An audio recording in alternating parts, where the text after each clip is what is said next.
Good morning. I know you're busy getting ready for the final delivery of your informative speech. Thank you for uploading your rehearsal. Thank you for doing a self-evaluation. And thank you also for providing some feedback to your teammates. Here's some tips as you get ready for the final delivery.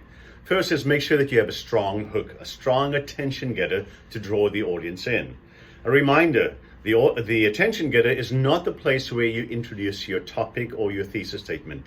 That's the third item in the introduction.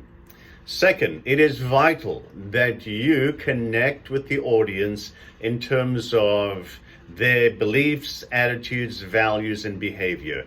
You want to connect your topic with the audience. So this is where the survey results come in. Hopefully you've asked some questions that have given you some information about the audience, and this is where you use part of that information to connect with the audience and to relate the topic to them. The third item, of course, is your clear and precise thesis statement. The fourth item is establishing your speaker qualifications.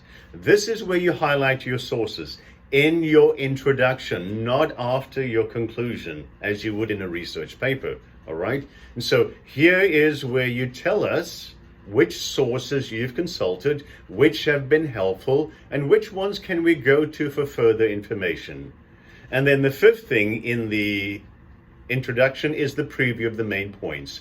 The audience wants to know exactly where are you going with this presentation. So keep that in mind in terms of the introduction. In the body, the key thing in the body is making sure that you have at least 2 oral citations per main point. So how do you state your oral citations? Simply this way, according to, and you either give the author or the publication. There's no need for a page number or the date of publication, simply the author or the publication. And if you're quoting verbatim, right? Maybe let the audience know where the quote begins and where the quote ends. So you want at least 2 oral citations per main point. Then also make sure that, again, your supporting material, what you choose for supporting material, connects with the audience. You found out something about the audience in the survey, and you need to find ways and places where you can connect with them.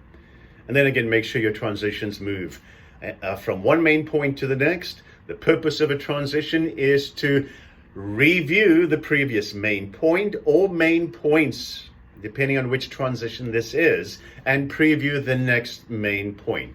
So keep that in mind in terms of the body. As you look at the actual delivery, good eye contact is important. That shows that you know your information and you are connecting with the audience. Also, make sure that you vary your volume, pitch, and rate. You need to speak assertively, but conversationally. You need to speak extemporaneously. That means that you look down at the outline or you look at your notes, you see what needs to be said, then you construct the sentence in real time. If you don't construct the sentence in real time and you read the sentence, then you won't vary your volume, pitch, or rate, and you probably won't use any gestures as well. So, your visual aid. Now, this may be a problem for you, especially if you don't have access to a large screen TV or a projector, and I'm not requiring you necessarily to have access. We have that in the classroom, so if you do have access to a large screen TV and can put it behind you, that's great. Please don't hold up your laptop. That just won't work. If you can't incorporate it, that's fine. That's no problem at all. I'll give you full credit for it, okay? And then be sure to use pathos. Do not think that this is only a research-based speech. It is, but you need pathos as well. You need to appeal to our feelings, to our emotion. That's part in the process of speech making. And then in terms of the conclusion, be sure to use a verbal signal to let us know that you are coming toward the end of your presentation. And then specify the audience response. Let us know exactly how you want us to respond.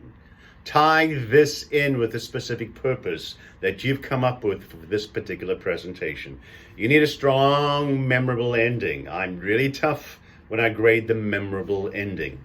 Okay, so as you think of this presentation, be sure again to make sure that you follow the instructions for videotaping the presentation. You must stand, and please make sure that I can see you from the waist upwards. If you have any questions about the speech itself, please either email me or call me, and I'll be more than willing to help you. All right? Good luck on the second presentation in this course, the informative speech.